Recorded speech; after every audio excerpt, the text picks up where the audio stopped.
in 1943, a regularly scheduled flight of a commercial airline was coming in from the west, carrying 3 passengers from Soviet Russia.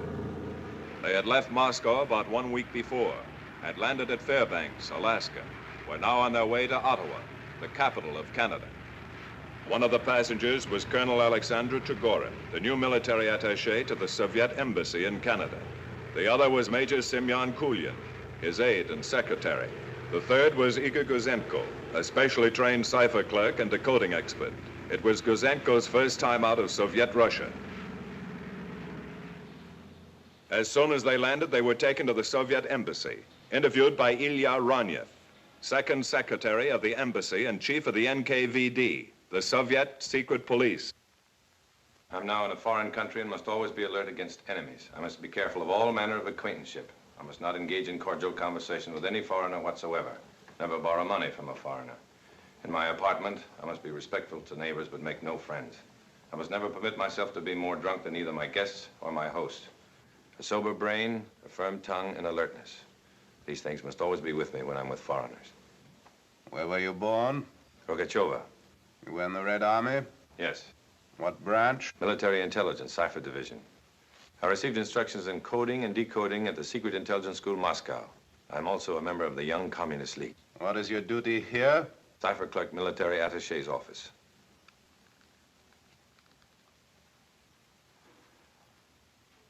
What do you know about this idiot? He was assigned to me by Headquarters Military Intelligence. Before you left Moscow, you were given certain answers to the questions I just asked you. Why didn't you use them? I'm sorry, Comrade Ronyev. I thought with you... You will give those answers to everyone, no matter who. You will think, eat, sleep, breathe those answers until you know no others. Where were you born? In the town of Gorky, Studiony Street. What school? Economics Technical Institute. What's your duty? I'm employed by the military attaché as translator and secretary. Have you ever been a soldier? No, never. That's better. I give only one warning. As a cipher clerk, you're a fountain of information. No one, not even members of the embassy staff, must know who you are and what your work is. No one will know. One more thing. It will be wise never to forget that even on foreign soil, you're a Soviet citizen and soldier. I could never forget that, Comrade Ronyev. We'll see. Bushkin will take you to the cipher section. That's all.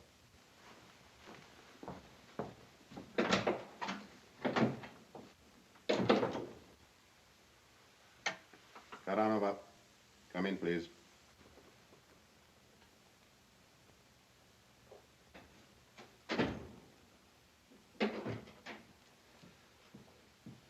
My secretary, Nina Karanova, Colonel Trigorin, Major Kulin. An unexpected pleasure. Will you have dinner with me tonight? Karanova.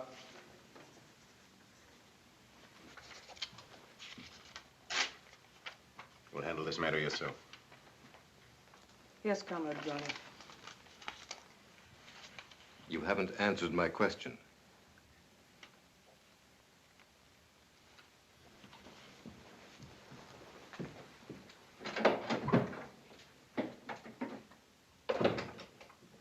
Cold fish, isn't she?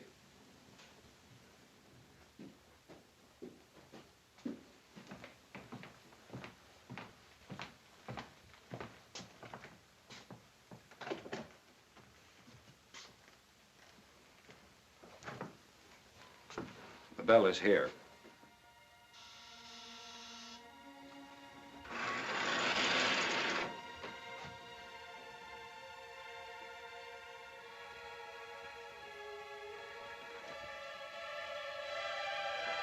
Comrade Lieutenant Vinnikov, this is Lieutenant Igor Guzenko, the new military attaché cipher clerk. He's yours from now on. I hope you like music.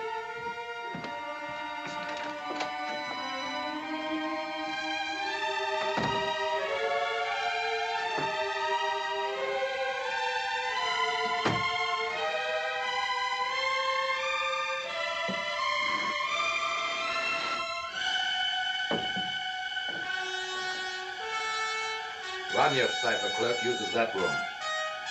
That one belongs to the diplomatic cipher clerk. This is the washroom.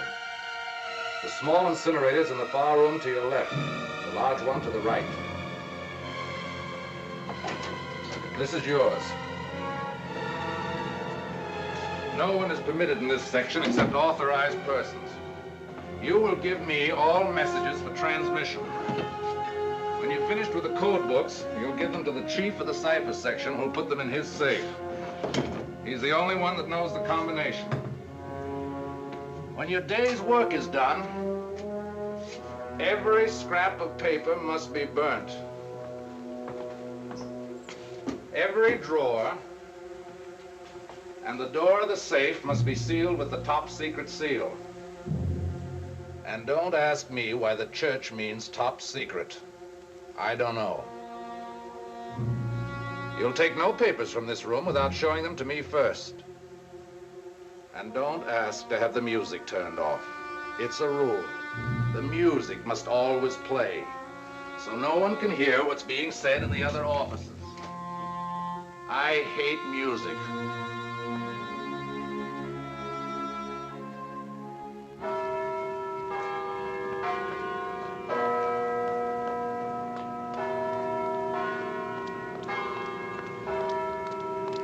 Koranova, Ranyev's secretary, was extremely friendly to Gozhenka. She had introduced herself to him, offered to help find him an apartment.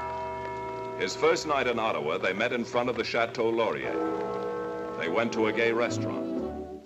Gozhenko discovered that Canadians were a happy people, who even in wartime seemed to enjoy themselves.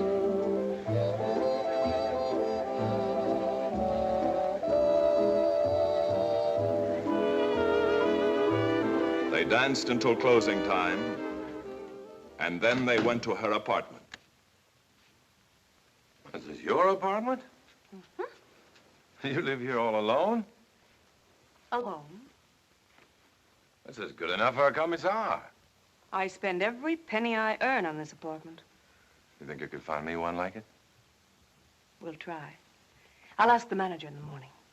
Pour yourself a drink. I'll be right back. Living must be cheap over here. It was cheaper in Tokyo. Do you live there?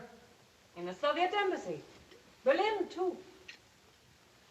Were you a secretary in Berlin? And in Tokyo. I was trained for the diplomatic service. Perhaps we went to the same schools. I went to the Economic Technical Institute. Any others? Did you have a drink? I'll have another. And you? No. No more tonight. Well, you may sit next to me.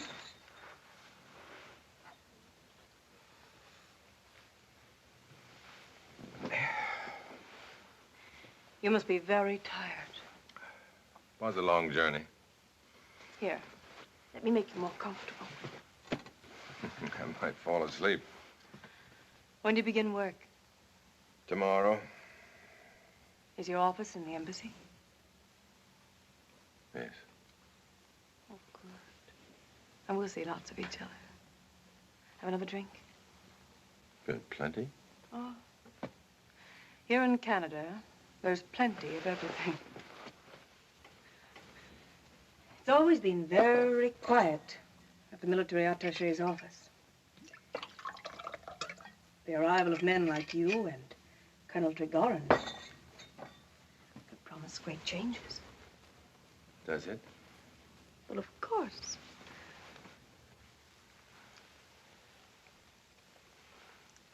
Ah, it's wonderful. Makes the stomach dance.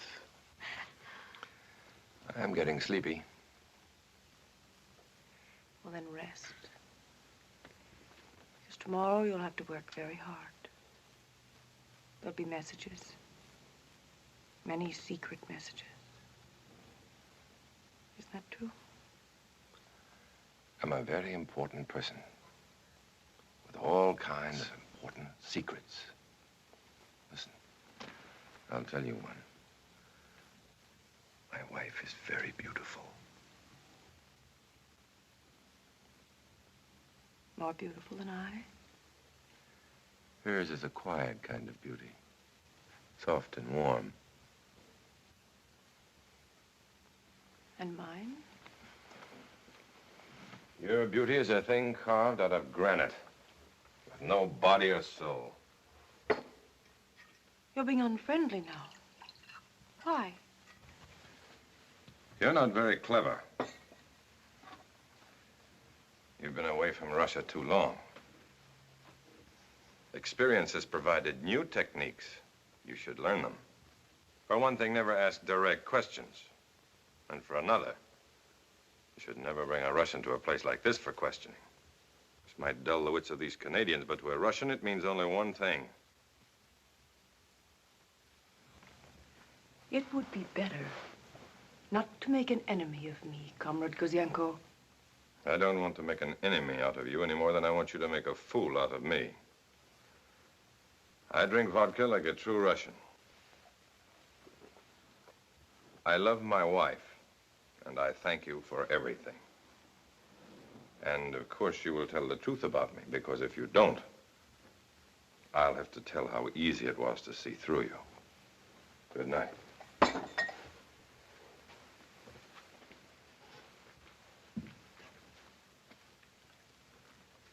I was born in the town of Gorky on Tierney Street.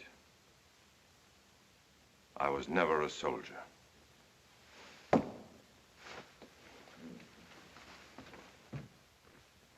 Within a few days, Kozienko settled down to the job for which he had been so well trained. The very first message he decoded ordered Trigorin and Ranyev to meet someone codenamed Paul. Paul's registration card was in the secret file. Surname, John Grubb, Canadian citizen. Codename, Paul. Detailed material on his biography is available in the center in the Comintern. Get in, gentlemen.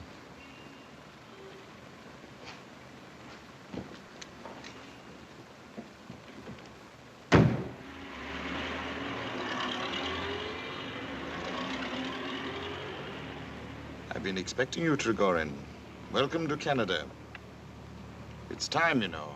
It's time they sent someone competent. Canada's important. It'll be more important when we've won this war. Do you understand that? Did they tell you that? My orders are to build a large organization. A large organization?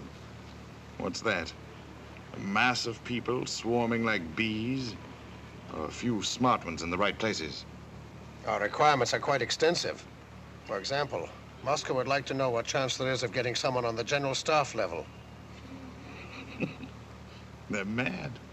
They'll be asking for the Prime Minister next. Not until his name is John Grubb. Canada is not yet ready for me. You're not dealing with an amateur, Colonel. I founded the party in Canada in 1920. I'm a graduate of the Lenin School. For your information, I take my orders directly from Moscow, not from the embassy. I sometimes need to remind Ranyev of that. No, you need people in the right places. In the Army, the Air Forces, the Navy, the National Research Council, the Department of External Affairs.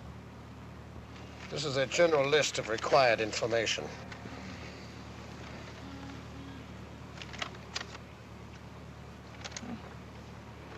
Stop here.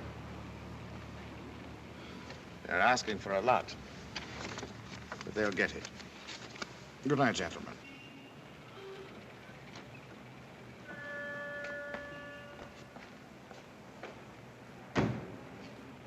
House of Commons, members' entrance.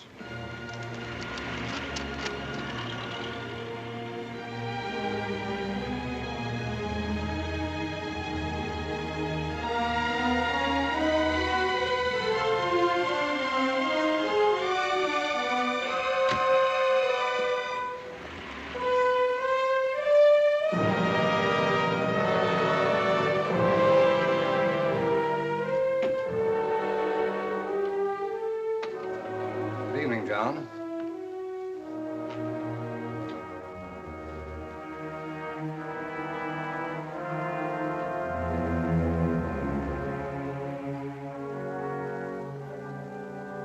The Associated Friends of Soviet Russia, one of many front organizations, provided a showcase for potential agents. Here, John Grubb could spot those ready for what was called further development.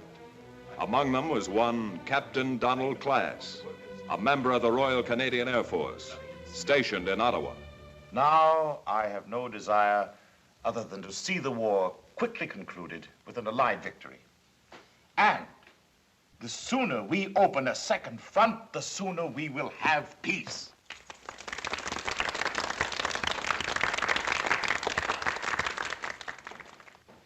Ladies and gentlemen, to our Soviet friends.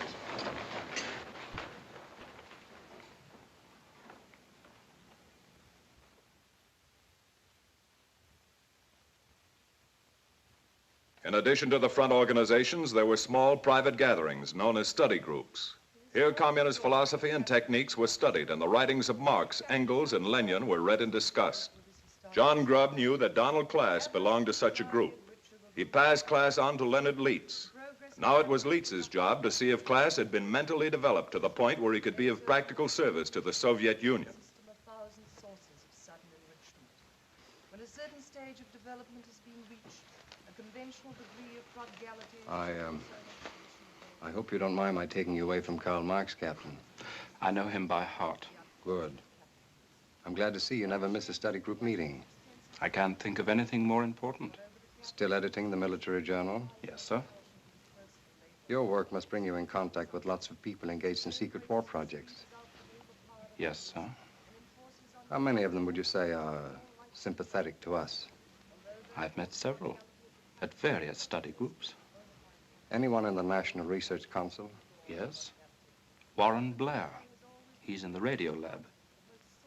Will Hollis. He's in radar. Sit down, Captain.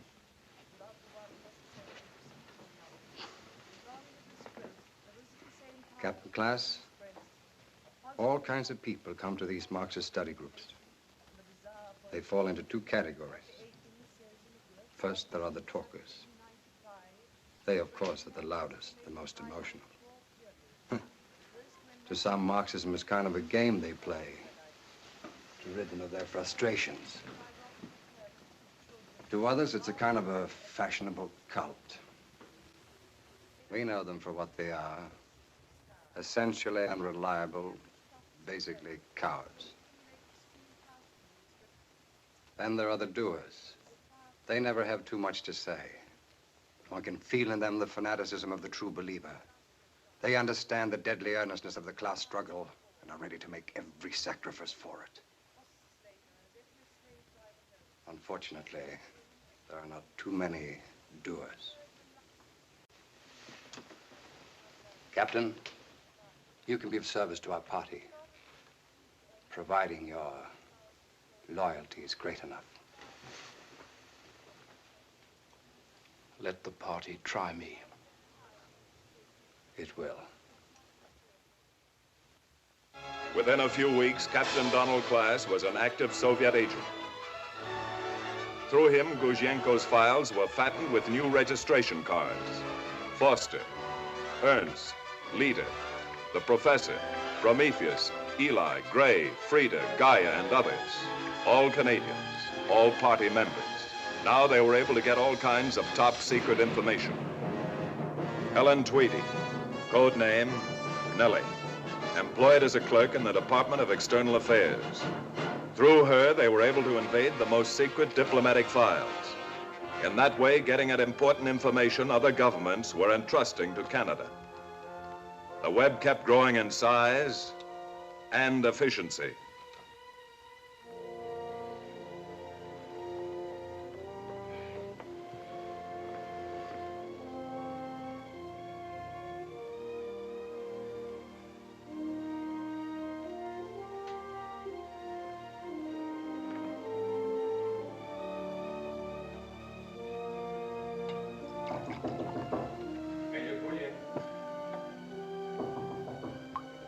Come in.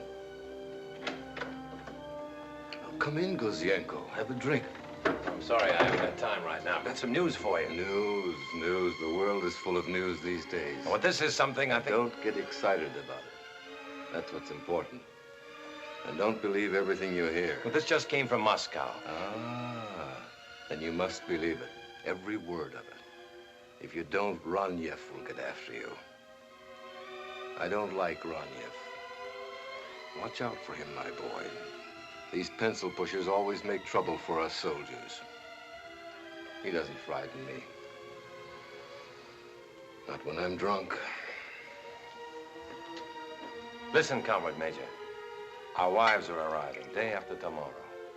Oh, no. What time? 11:30. If we're lucky, the train will be late. Very late. Comrade Major, my wife will be on that train. Your wife was never a captain in the Red Army.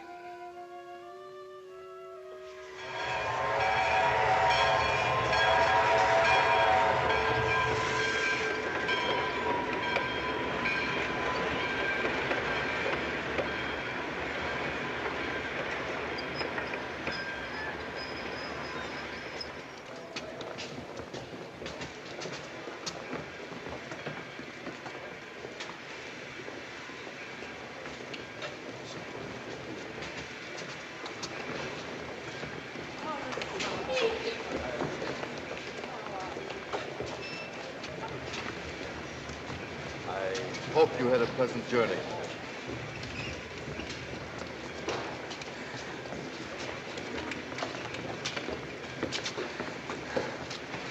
No more till we get to our flat. We have a flat? 3 rooms, all our own. No. Yes, 3 rooms.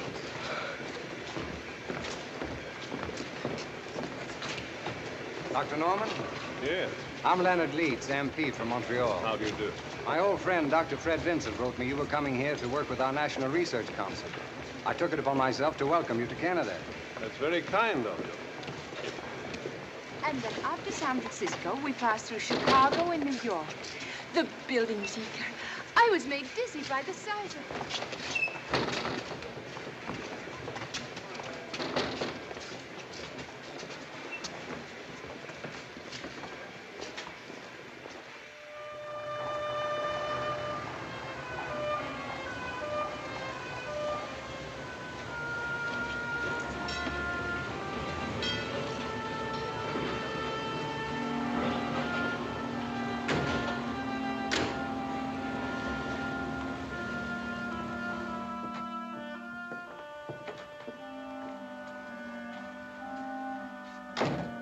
Upstairs.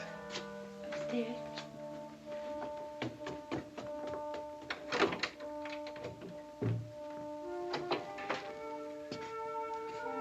Welcome home, Anna. Eager.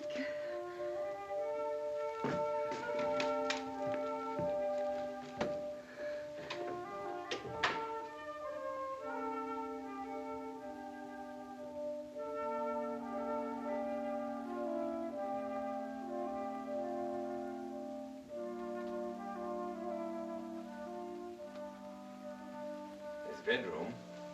There.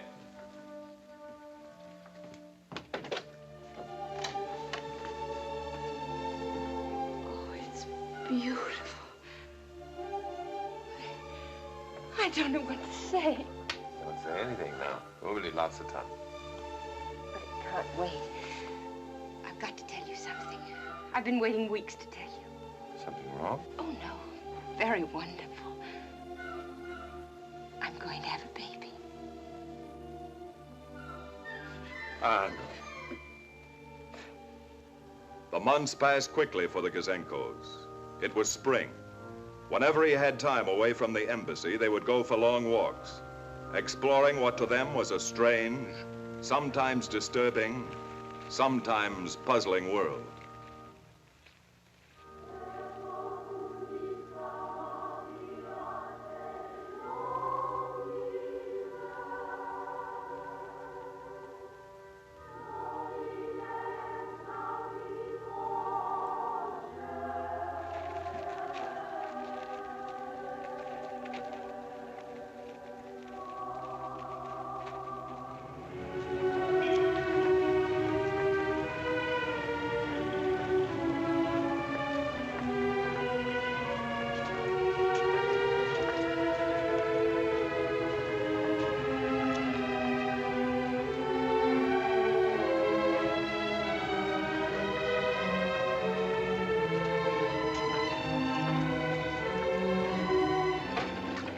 fact is, these people are politically uneducated.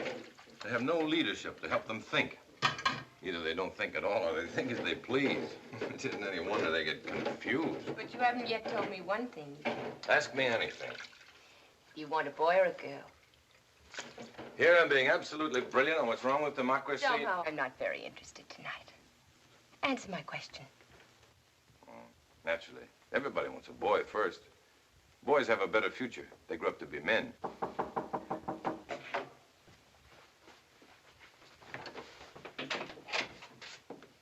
Good evening. Oh. No, please don't get up. I just stopped by for a moment to ask you to try a piece of this apple pie. Oh, I had such luck with it. It turned out simply delicious. Oh, that's very kind of you. Oh, not at all. It was too much for Albert and me, anyhow. I've seen you often enough before, but we've never met. Oh, I'm sorry. Eager, this is Mrs. Foster, our neighbor. How'd you do? You feeling all right? Very well, thank you. Oh, good. Now, don't forget to call me if you need anything. Good night. Good night. Good night. Good night.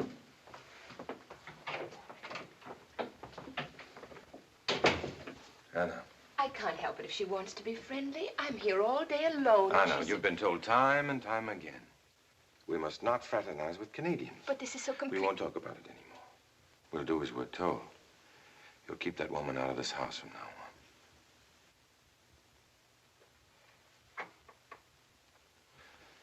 on. I'm sorry, dear. But we must be very careful. You know that. I'm old at being careful.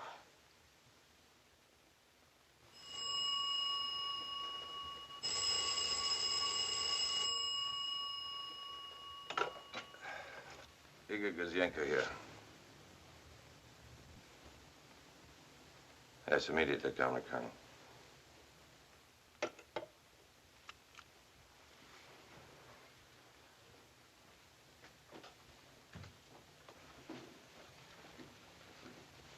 That was Kroeger.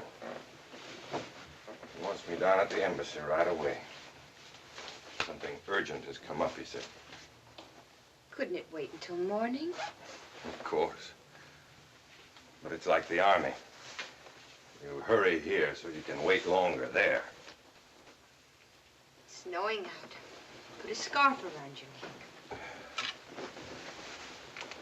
I'll get a taxi. If I can. Worries me, Anna. Leaving you here all alone. I'll be all right. Are you sure of that? Of course. The doctor said it would be at least a week more.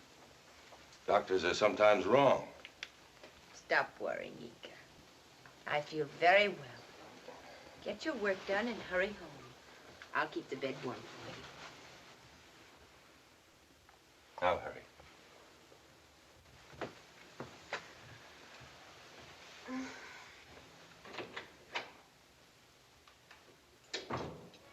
Urgent. To the director. The professor reported that the director of the National Chemical Research Committee, Stacy, told him about the new plant under construction. The plant will produce uranium. As a result of experiments being carried out, it has been found that uranium may be used for thinning bombs. The Americans have developed wide research work, having invested in this business $660 million. Grant.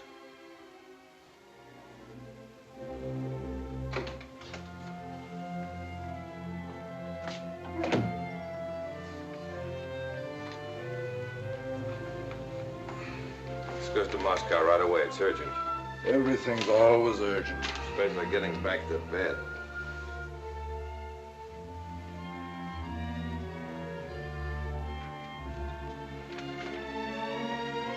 Someday I'll put a telephone book under my shirt and you'll never notice it. Try it and see.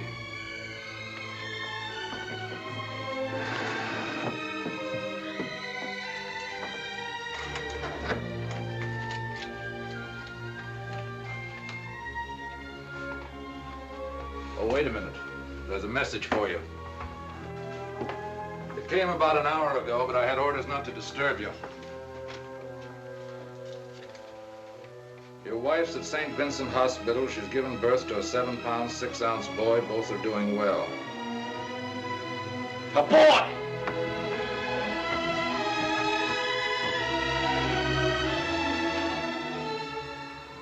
Colonel Trigorin's first uranium message brought an immediate reaction from Moscow.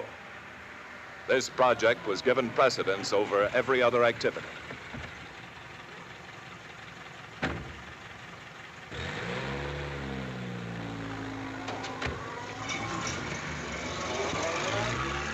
You know a scientist codenamed Alec? Alec? Yes. We met him when he arrived from England some months ago. He's considered a very brilliant scientist. Good. This just arrived from Moscow. Read it. Alec is a very valuable source, and therefore conduct this operation with as great caution as possible. He is a corporate. I consider it best to establish contact through Paul, director. He may be politically confused. He may need re-educating. We can't afford to waste time. The director has given the uranium project top priority. I'll take care of it myself. What's his code greeting? Best regards from Michael.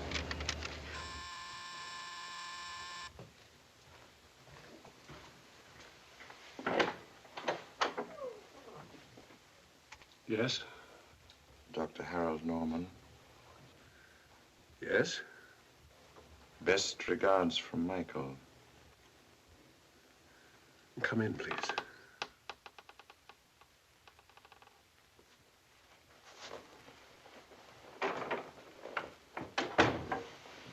Who are you? I am Paul. And you are Alec.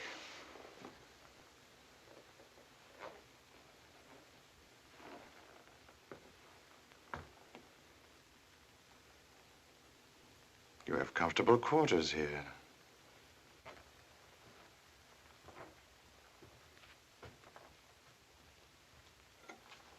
You can't look at those papers.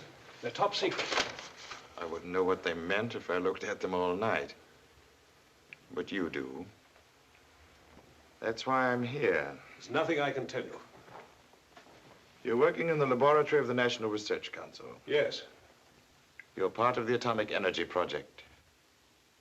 What of it?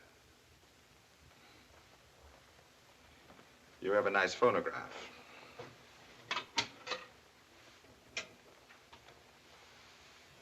And Shostakovich.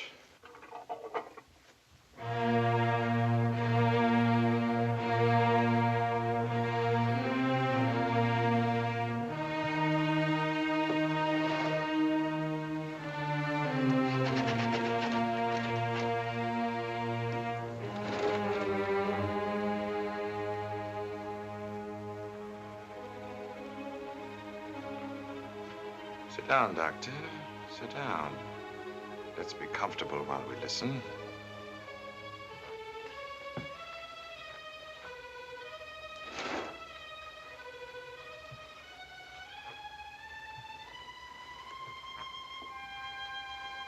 Beautiful, beautiful. The first flowering of a true proletarian culture. Or have you gone over to the capitalist enemy? We're allies now. Russia, England, the United States. It's a people's war against the fascists. Don't be blinded by this alliance. The interests of capitalism and communism can never be the same. As a friend of the worker, as a scientist who has dedicated his life to mankind, you know that. You didn't come here to tell me that. What do you want? Detailed notes on everything having to do with the atomic project. Samples of uranium. Impossible. We're too closely watched. This is the most secret project in history.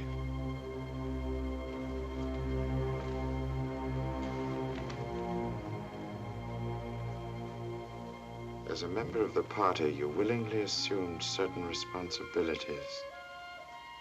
In the past, you never gave us reason to question your loyalty. But you don't understand. This is no ordinary explosive. This is a force as powerful as nature. Uncontrolled, it could destroy the world. Exactly. And that's why we must all have it. Don't you see? Then they'll not dare use it. Think of it, Dr. Norman. you and others like you can help bring peace to the world. Peace and a chance for decent people to build a new, free world. You can't refuse, Dr. Norman. It will be your contribution to the safety of mankind. The safety of mankind.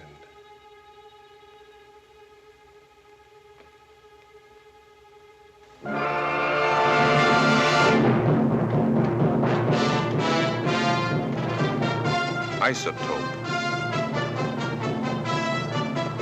Neutron. Plutonium. Chain reaction. Fission. These were new words to Gouzenko. Words belonging to an atomic age being born in the laboratories of Canada and the United States. Dr. Norman worked at all of them. Oak Ridge in Tennessee, Hanford in Washington, Chalk River and Petawawa in Canada. The new words were in his report to the Soviet military attaché. Shortly after Germany collapsed, Dr. Norman provided Colonel Kroeger with 10 pages of detailed information on the production processes of the atomic bomb. As a sample, he also handed over a platinum with 162 micrograms of uranium-233. This atomic information, still classified as top secret, was considered so important it was carried by hand to Moscow.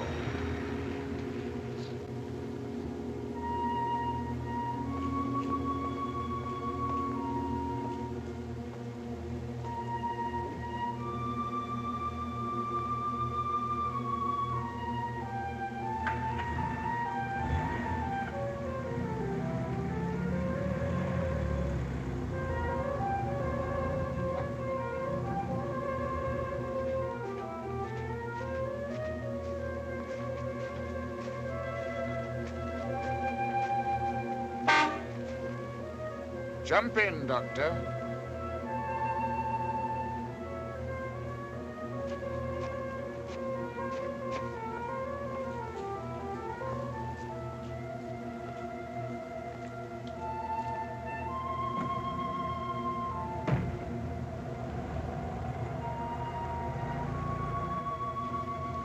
I told you I'd call you when I had something. I have something for you. What? You are being sent back to England. How do you know? We know. Do you deny it? No. I just heard it myself. I was going to tell you. In a few days, you will receive further instructions about contacting one of our men in London. You will give him any additional information you have, and all the new information you will get. I've done about all I can. This whole business is extremely painful to me. You're becoming a sentimentalist, Dr. Norman. You will receive further instructions within the next few days.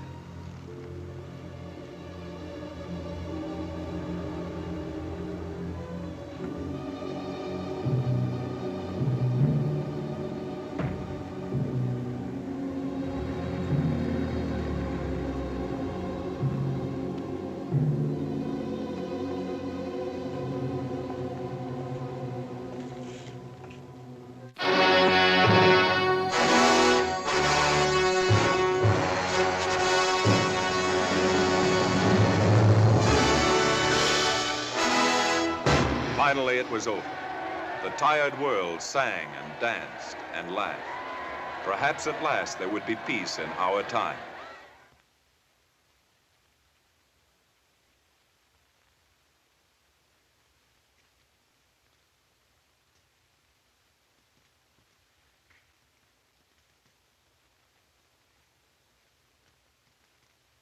There must be no misconception about our relations with our former capitalist allies. Our interests can never coincide. Our roads and aims are quite different. We have no place for bourgeois sentimentalism. Only relentless realism. The class struggle will continue until this decadent, plutocratic democracy is as completely destroyed as National Socialism. Therefore, you, the representatives of the Soviet Union in Canada, will as always remain vigilant, suspicious, and aloof. That will be all.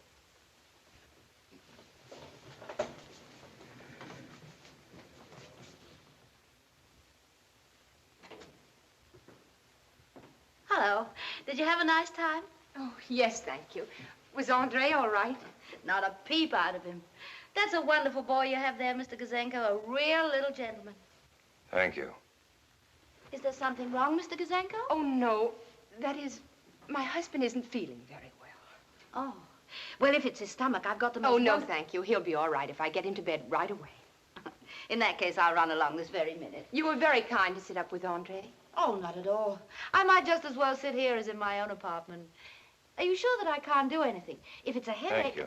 Nothing. Good night. Oh, very well. I hope you feel better. Good night.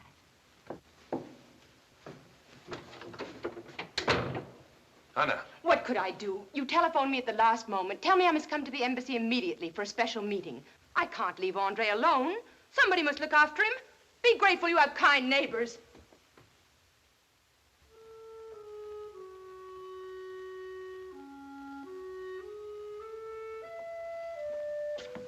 Anna, you must understand, I'm not the one who... Look at him. He sleeps so peacefully. Yeah. I'm sorry if I shouted at you, but... Poor little fellow. It would be a pity to have him grow up thinking the world is his enemy. By then, everything will be better. Are you sure, Igor? Are you sure? Anna. I listened to Roniev tonight. And suddenly I was sick inside myself. These people are not our enemies. They are our friends. It is we who are acting like enemies. Anna, you must not say these things to me. I can't help it. I'm afraid. For him. For you. For me. Before I came here, I believed everything. Now I can't even understand. We're simple people, Anna. We can't understand everything. We must have faith in our leaders. We must understand, Igor. We must. For his sake. If I've learned anything here, Igor, I've learned that no human being should ever be forced to live in fear. Igor. No more, Anna. You must not talk like that anymore. I won't listen to you.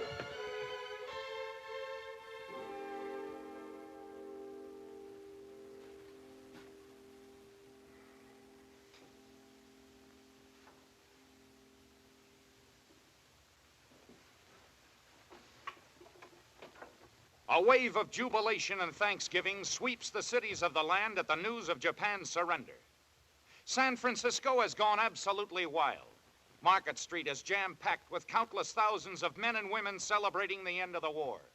Thousands of servicemen waiting to be shipped to the Pacific, many of them veterans of the war in Europe, know their shooting days are done. And are they tearing the town apart? And who can blame them, because peace. Isn't it wonderful? To Grant, take measures to organize acquisition of additional documentary materials on the atomic bomb. Present information incomplete. We must have in detail the technical process, drawings, calculations. Director. There is no questioning the urgency of the order. We are doing what we can. It's not enough. You will contact every agent and alert them for atomic information. That's all. Gazenko will remain.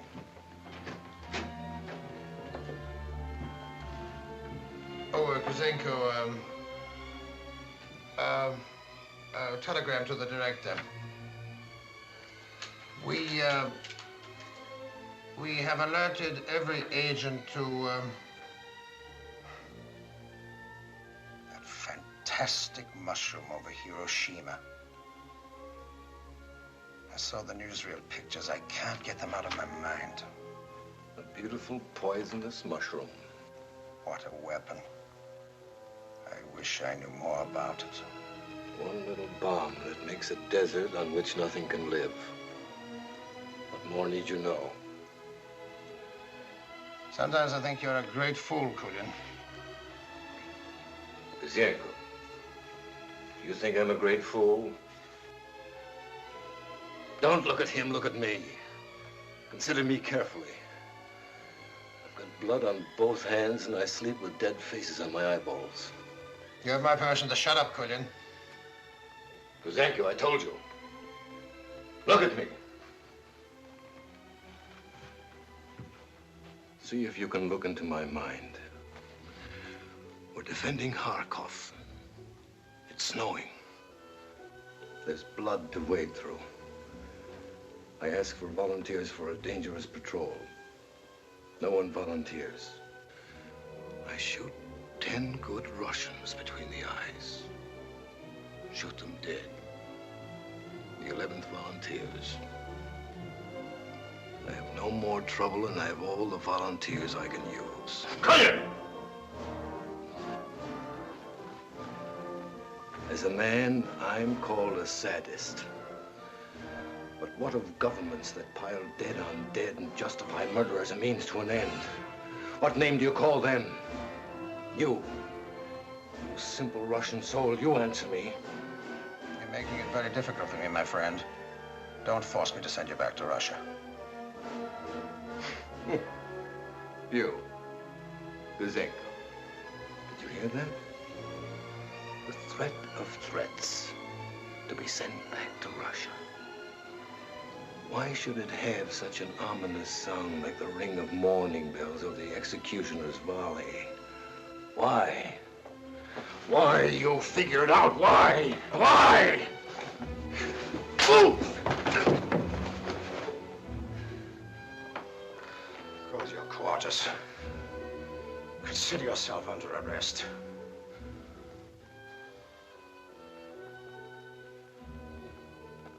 Yes. It's about time. I can't stomach it anymore. An efficient firing squad will solve all my problems.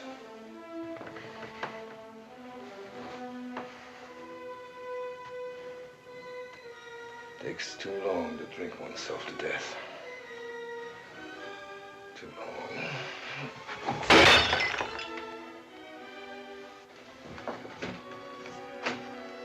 Zienko?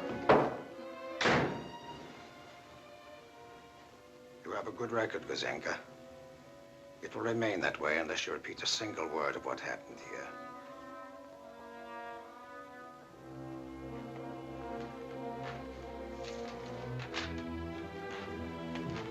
File this.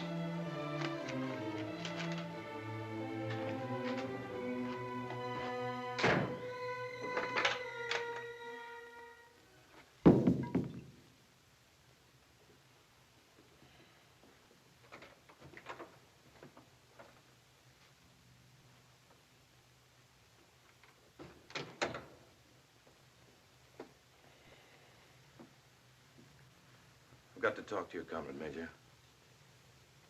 Go away. Why do you say you can't stomach it anymore? What is it makes you willing to face a firing squad? I'm drunk. I never know what I say when I'm drunk. Comrade Kulian, you're the son of one of the great heroes of the revolution. Your father was close to Lenin. You're turning away from everything he stands for. Why? My father was once a great revolutionary Marxist. Today, he pays for a living by saying what he's told to say. Kulin, you know more than I. Do you think there's going to be another war? War is part of the process leading toward the general upheaval throughout the world that will result in the establishment of world communism. There mustn't be another war. Never again. Listen, Kulin, there must be another way. Tell me the truth. Truth? What's that? I used to know when I was a very little boy. You don't know. You will never know. You were born too late.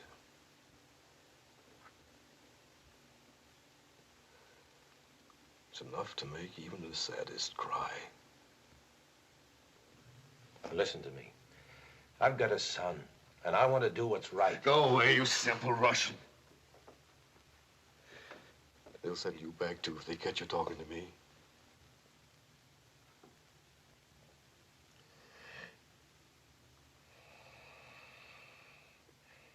Go away.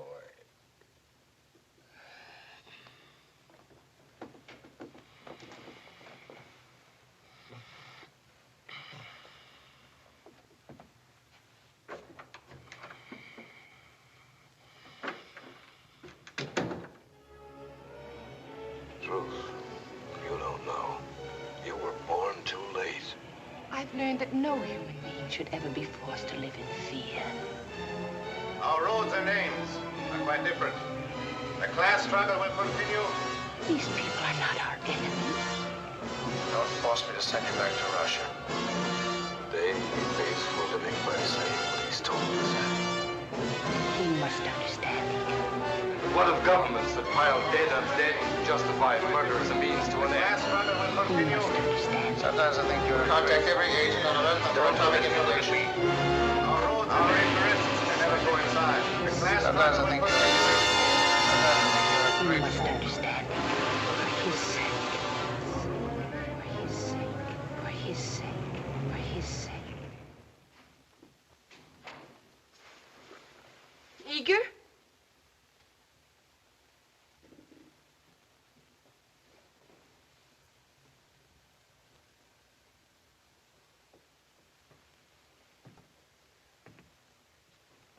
What's wrong?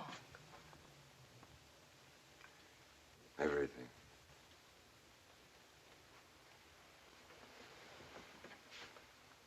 I was just talking to Kulin. I'm sending him home, remember? That was bound to happen. He drinks too much. He needs to forget Forget what? himself, his father. Once Kulin had great respect for his father. Now he has only contempt. He's sick. Sick with disappointment. That's a terrible thing for a father to do to his son. I mustn't do that to Andre. I must think now for him, too. I must tell him what kind of world I want him to live in.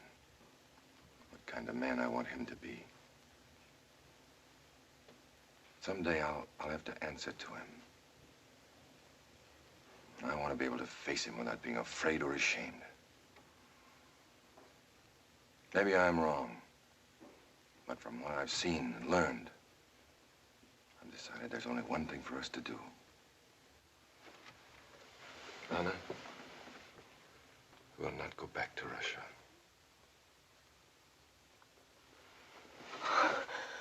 Oh. In the weeks that followed, Guzenko formulated a plan. He selected certain key documents from his secret files, very carefully marked each one.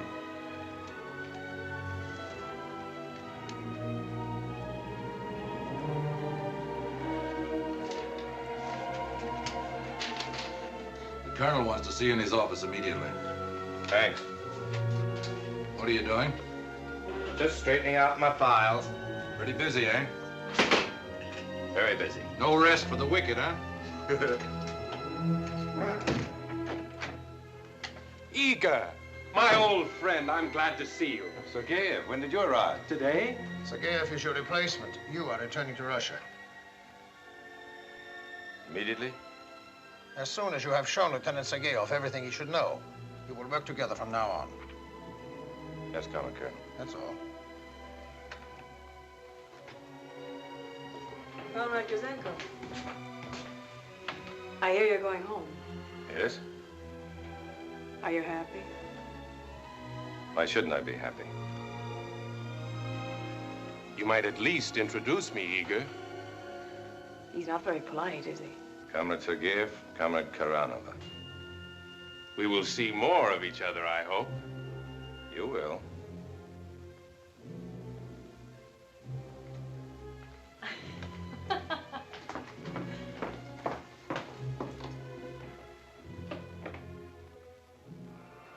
Kozenko realized that from now on, his replacement, Sergeyev, would be continually at his side. To complete his plan, he needed to take immediate action.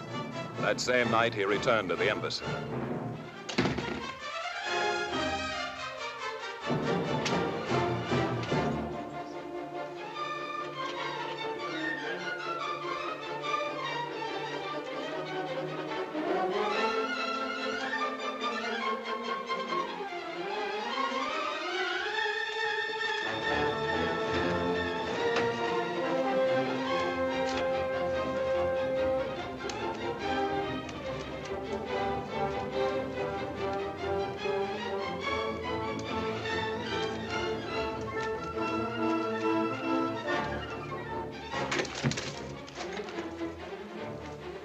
What are you doing?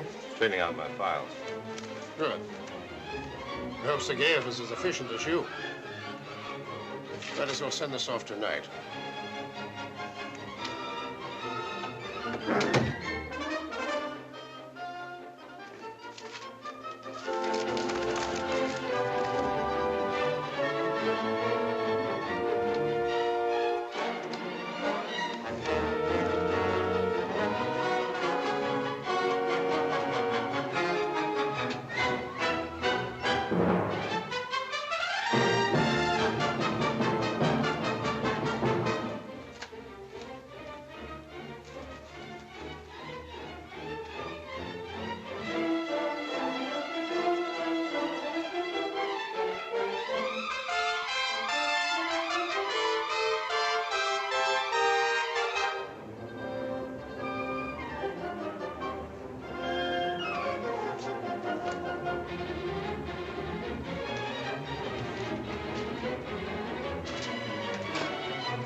From Moscow, right away. Right away, right away. What is it, a declaration of war? You get grumpier every day. I need excitement. Then why don't you lock up the place and come and see a movie with me? Nobody will know the difference. Except you.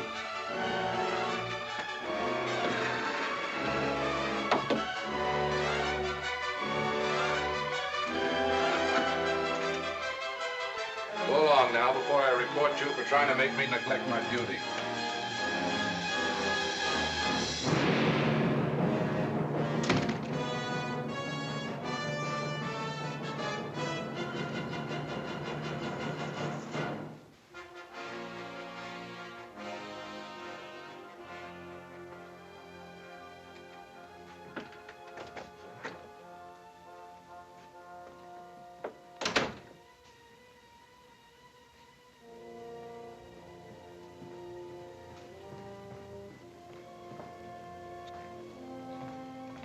Quitting already?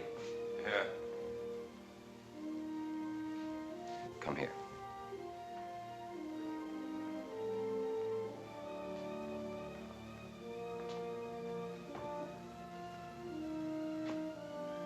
What do you want?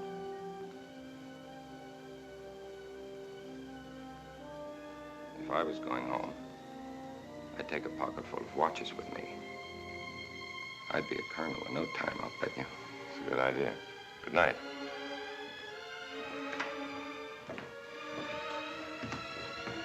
Kuzienko. Well, Kuzienko, all packed and ready to go? Yes, Comrade Ranyev. Good. I'll see you before you leave.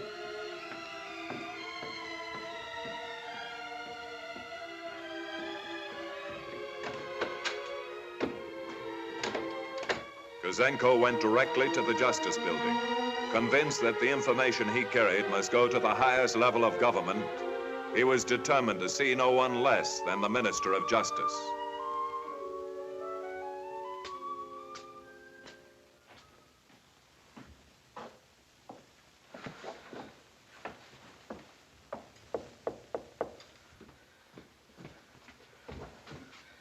Who is it?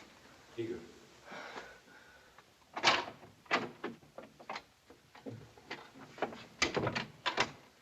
I went to the Justice Department. There's nobody there but a sentry. I couldn't tell him anything. How could I trust him? They'll be searching for you at 12 tomorrow. I know. I'll go back to the Justice Department first thing in the morning. You and Andre will come with me. I won't leave you here alone. We'll come.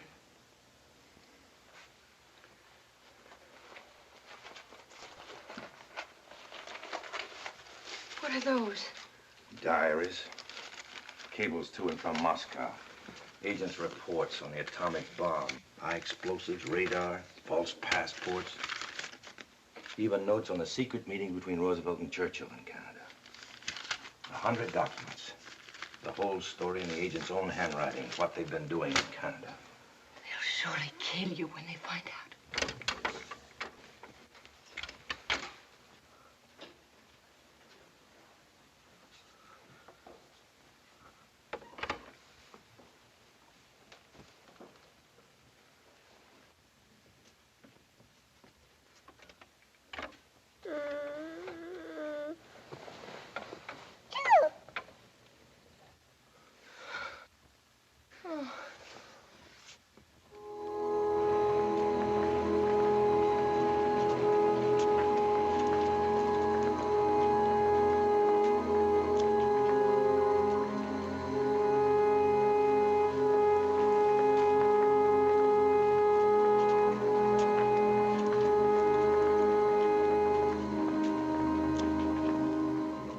I tell you, the minister will not see you unless you tell me what. But you must understand, please. I cannot tell my business to anyone but the minister himself. Why not? It's a matter of great secrecy.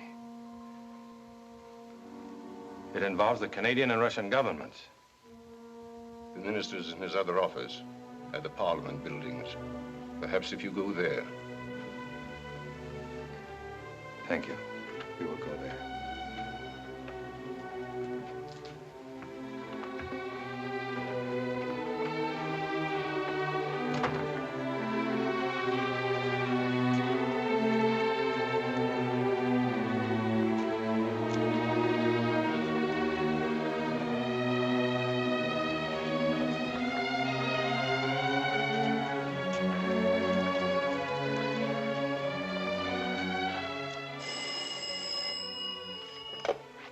To go in here. You'll telephone his apartment? Strange. Call me when he gets in.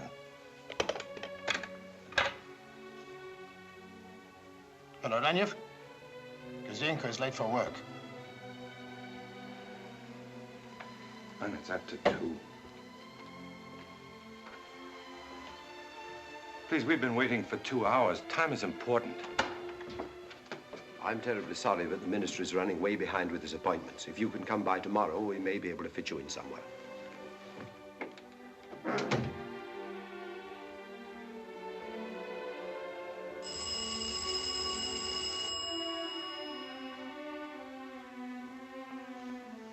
No answer. I'm afraid there are documents missing from the files. What kind? We are checking now.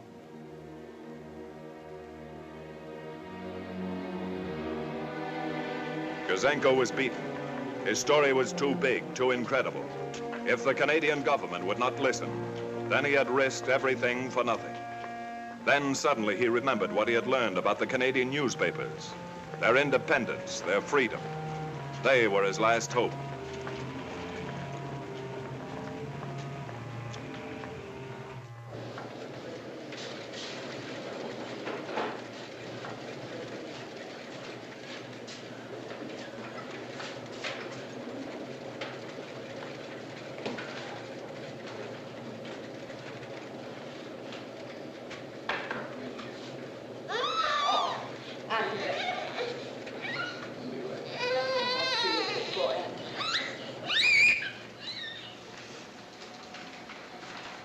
Excuse me, please. Could you tell me where to find the editor? He's out. It's very important. Try the city desk. In the corner.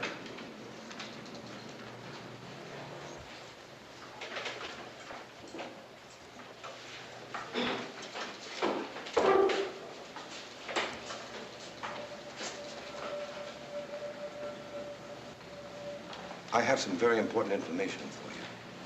Sit down. No, thank you. I'm from the Russian embassy. I have some papers here that will prove. Well, go ahead. I can listen to you at the same time. Some papers that will prove that Soviet Russia is operating a spy system in Canada. Go ahead. This document will prove that one scientist working on the atomic bomb is giving information to the Soviet military attaché. There's no time to lose. Already they're looking for me. You must print these right away before they kill me. Sure. Before they kill you. Your life's in danger, isn't it? Well, you take that stuff to the Royal Canadian Mounted Police. They'll take care of you, and those Russians, too. But the Canadian people should know as soon as possible what these people... Of course they should. But there's nothing I can do with this. You must do something. It's for the safety of your country. Have you been to the Justice Department? Yes. They wouldn't see me. Sorry. The government won't touch it. I guess it's too big for us to... Excuse me.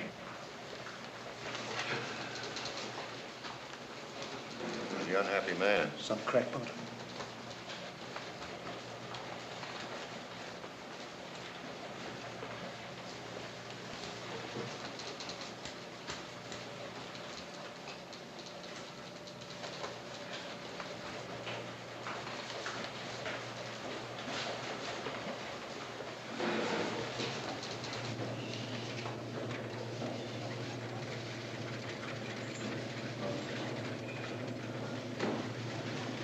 What happened? They acted as if I were crazy. They must believe me. They must. What are we going to do now? Go home and pack.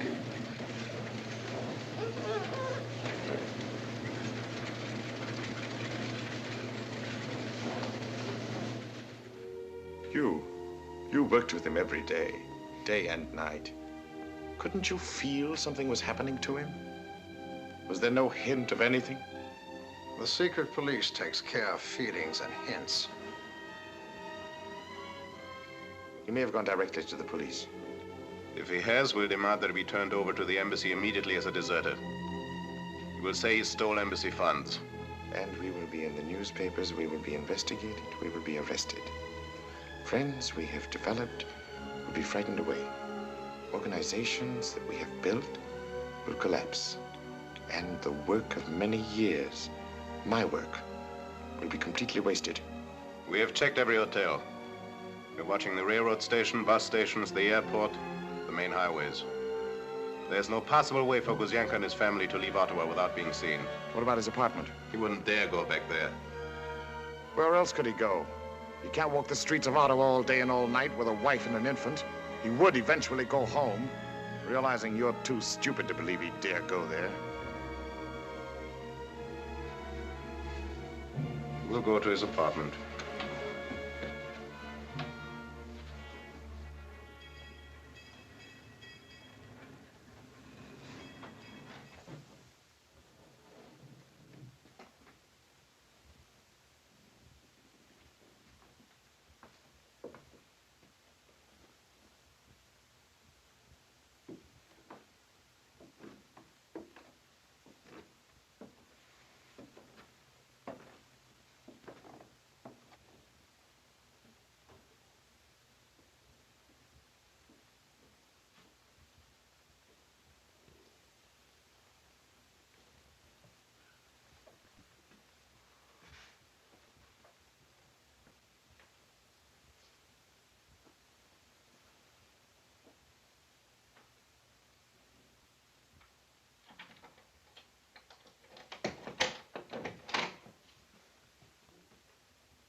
They'll come here any minute now.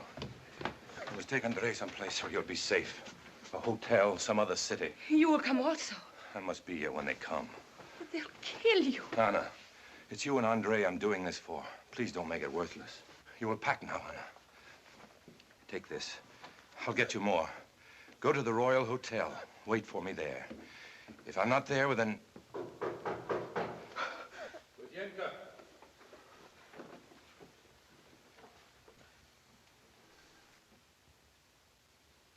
Kuzienka.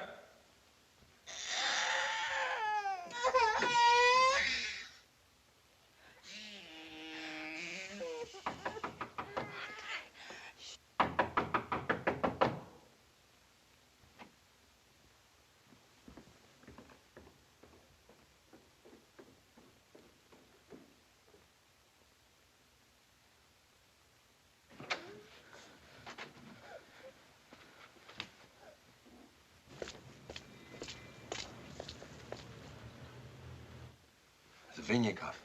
Has he gone? No. Anna, we won't be able to leave now. Come with me. Hurry.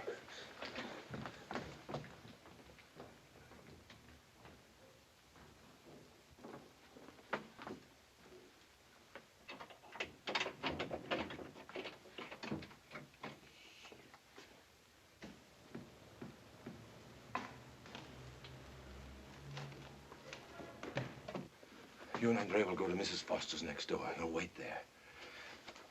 If anything should happen to me, turn these over to the police. Tell them the whole story. I won't go without you. Anna, please. There's no time. Come on. What are you going to do? Please hurry. There's no time to talk. Come on. Hurry.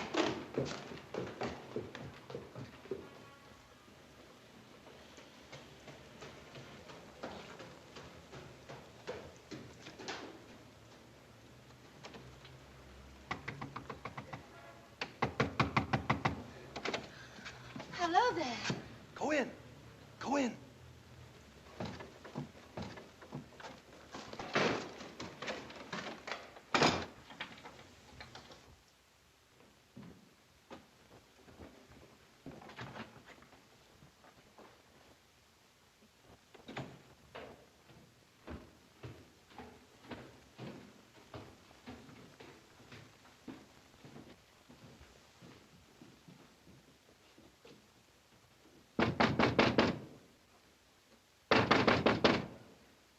Kuzienka!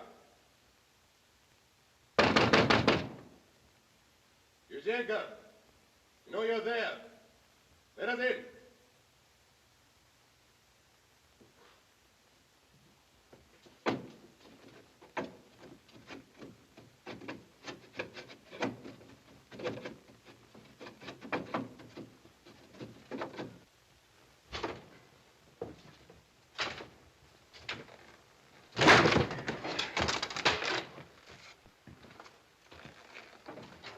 Good evening, Comrade Kuzienka. Sit down.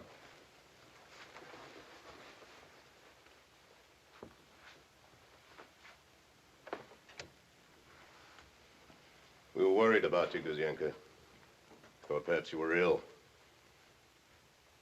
You are ill, aren't you? You must be. You've been working too hard. Bit of nervous breakdown.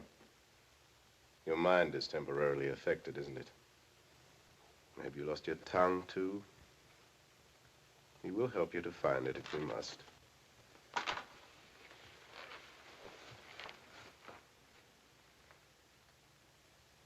Your mind snapped, that's what happened.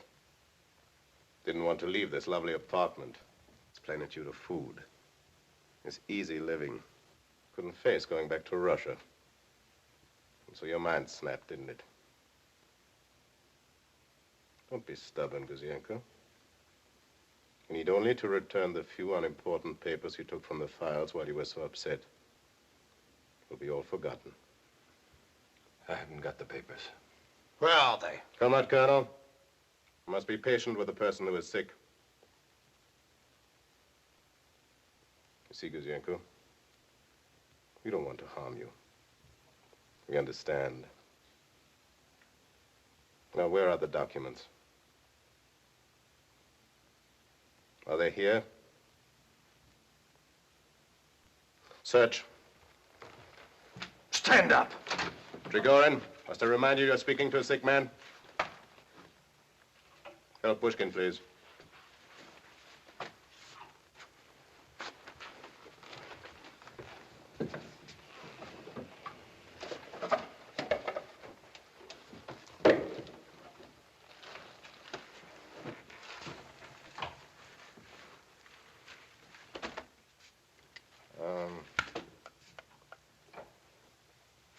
Where's your wife and son?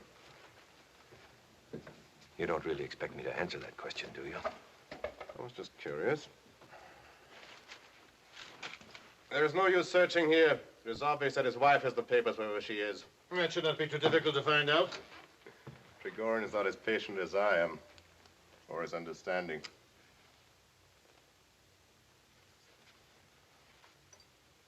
Perhaps it would be better if we all go to the embassy. I'm not going to the embassy, Ranyev. I'm not going anywhere outside this house. Alive. You are sick, aren't you? Sick, maybe. Sick like Major Kulin was sick.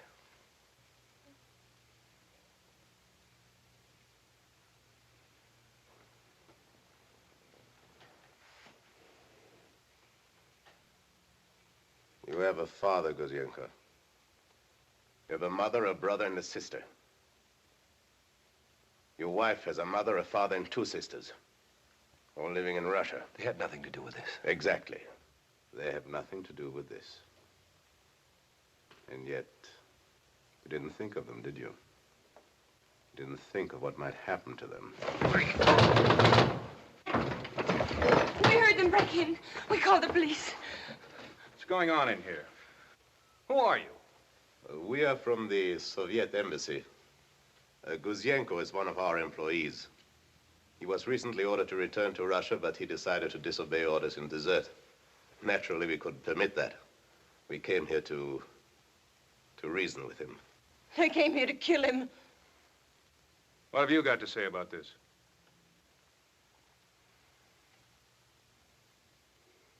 What's happened to you? Why don't you speak? Anna, go get the documents.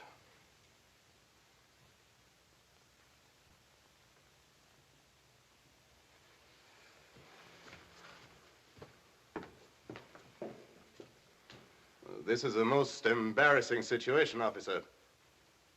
As I have told you, this man is a Russian national who refused to return to his homeland. Actually, I think he's ill. In any event, this is strictly an embassy problem of no concern to... Anna, give them to the officer. Those documents are Soviet property. They were stolen from the Soviet embassy. I must warn you. Unless you return those documents immediately, I shall be compelled to report you to your government.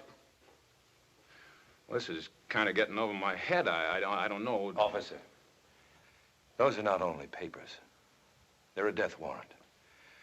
When I gave them to you, I sentenced myself and my family and my wife's family to execution. We must all die sooner or later, so that doesn't really matter.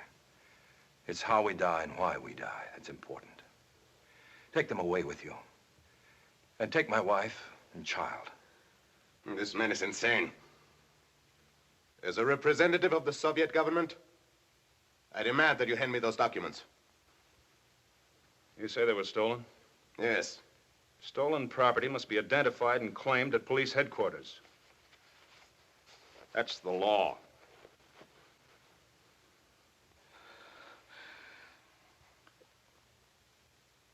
You will hear from my government. You will go now. You must not let them go. They'll come back. They'll never rest. Anna, please be quiet. We have nothing more to say. We'll put you under protective custody until the government looks into these things. Come along. Oh, they're going to listen to you. They're going to listen to you. If you run out, you admit guilt. That puts the whole party on the spot.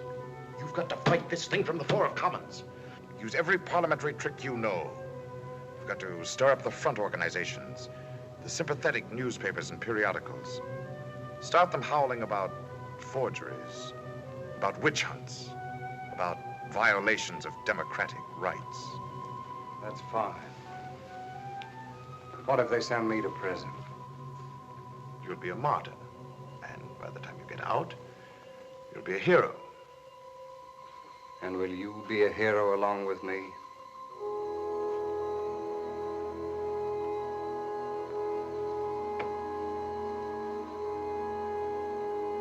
The party comes first. What about Igor Gouzenko?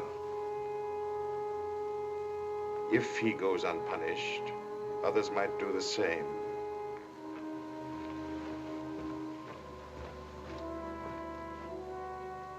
Don't be too unhappy, Leeds. We'll name a city after you when we take over.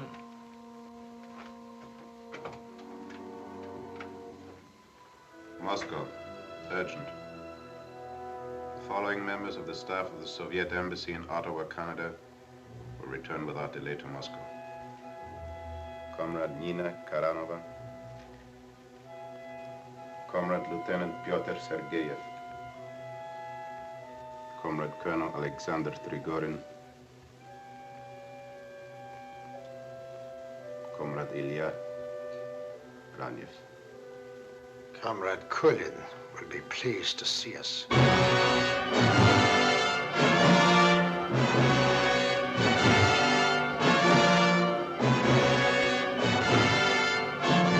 Leonard Leeds, found guilty, sentenced to 6 years. Helen Tweedy, pleaded guilty, sentenced to 3 years. Donald Class, found guilty, sentenced to 5 years. Dr. Harold Preston Norman, pleaded guilty, sentenced to 10 years. William W. Hollis, found guilty, sentenced to 4 years. Of the 18 arrested, 2 pleaded guilty, and 8 were convicted. Today, Igor Gouzenko and his family live somewhere in Canada.